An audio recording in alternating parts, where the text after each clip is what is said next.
Hey everyone. So this is what I look like after doing 2 webinars, a teleseminar, and writing 2 blogs on companies.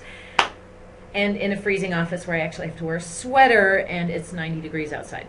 Anyway, that aside, as I was doing these blogs on companies, I realized some of you are visual, so I thought I would just walk you through some of the things I was talking about now. So first of all, a lot of you might not even know that your company is on LinkedIn, because potentially any employee with an email address at yourcompany.com can create a company profile for you. And while most don't do this maliciously, some think they're being helpful. Someone who's creating a company profile for you who is not clear on your branding, who's not clear on your message, could really do a hacked up job. So the first thing you want to do is, do I have a company profile on LinkedIn? So the first thing, you can either go down to more to companies here, or you can scroll over here and pull down to companies and just see. Just put in your company name and see if you show up. And see how you show up, because it's possible that you might show up. I mean, if this was LinkedIn to business as opposed to linked into business, then I wouldn't show up correctly. So first of all, make sure that see if you A, do show up, and B, if your company name shows up correctly. Like, what if I was incorporated and not LLC, or LLC and not Inc. or Corp or something like that. And so first of all, just make sure you show up, and if you show up, you show up correctly. If you do show up, go ahead and go to your profile, or go to your company profile, just click on it. And if you do have an email address at your company name, at your company website, hopefully as a business owner you do, you can edit the company.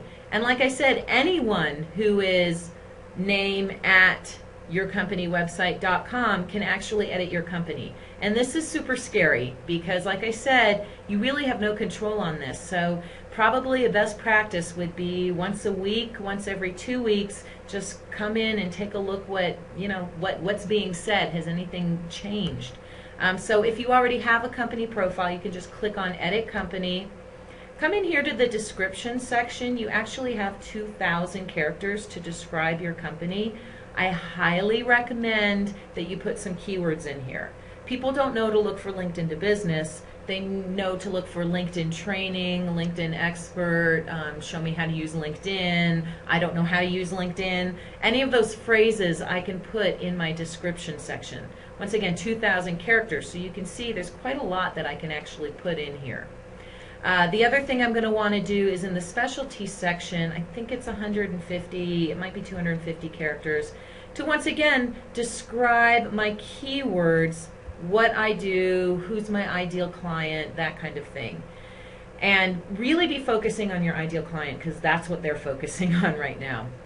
Of course, then put your website in there, as well as your industry, what type are you, public, private, nonprofit, government, etc. Are you operating? Are you a subsidiary? Are you reorganizing right now? Are you out of business? Not a bad idea if you have a company that's out of business to let people know that. When you were founded, how many employees you have, and then anytime someone puts your company link into answers or into discussions, check this off so that you can hear if anyone's mentioning you on mentioning your LinkedIn presence within LinkedIn. Obviously, you want to put a company logo in there, so make sure you've got one. And you may want to put your locations in there, and you may or may not want to put your financials in there. And definitely, if you do have a company blog, pop that in there as well. And so that is what you do with a company you already have. Once again, make sure you utilize your keywords in this section and in the specialty section. Oh, and by the way, a lot of times people refer to LinkedIn to business as LIB. So I'm going to at least somewhere in here put my acronym, and then I'm also somewhere in here going to put my name, just in case people are looking at me that way as well. So that's how you take care of a profile that you already have, a LinkedIn or company profile that you already have. Now, if you don't have a company and you think this might be a good idea, all you have to do is come up here to add a company. You'll put your company name in there, and then like I mentioned before, you have to put your email address at that company name. Be careful after you put your company name in here, and you hit continue and LinkedIn accepts your company, you can't change it except by writing customer_service at linkedin.com and saying, hey, you need to change my name, which I've had to do before. And then what's pretty cool is you can do self-check. So I haven't done this in a while. Let's see if I show up at all to make sure that, yay!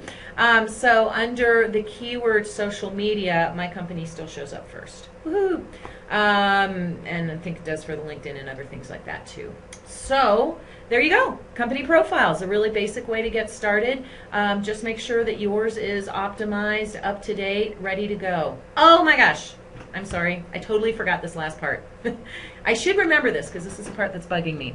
So the other thing that you might notice in this, it'll show you who your current employees are. Once again, remember I said anyone who, actually you don't even have to have an email address at your company. All you have to do is say you work for a company, and LinkedIn will actually automatically put you into the company profile. I don't know who this person is. I don't know who this person is, and I don't know who this person is. None of these folks work for me, and yet it's showing that I have a current employee. If that happens, then what you need to do is write to abuse, ABUSE, at linkedin.com. Abuse at linkedin.com. Click on their profile, and I have no problem doing this publicly because this is pissing me off. Pull their public URL, just copy and paste it, and then when you write to LinkedIn at abuse at linkedin.com, you can tell them this person doesn't actually work for me. So there you go. Now I think I'm done. Okay, one more thing. I'm not even going to edit this because it's Friday and I'm tired. The other thing is there's this really cool new button that you can theoretically add to your company website. It didn't work for me today, but still, nonetheless, you might want to pop that in there. At least give it a try. Okay, that's it. I promise. Have a great weekend, and we will see you later.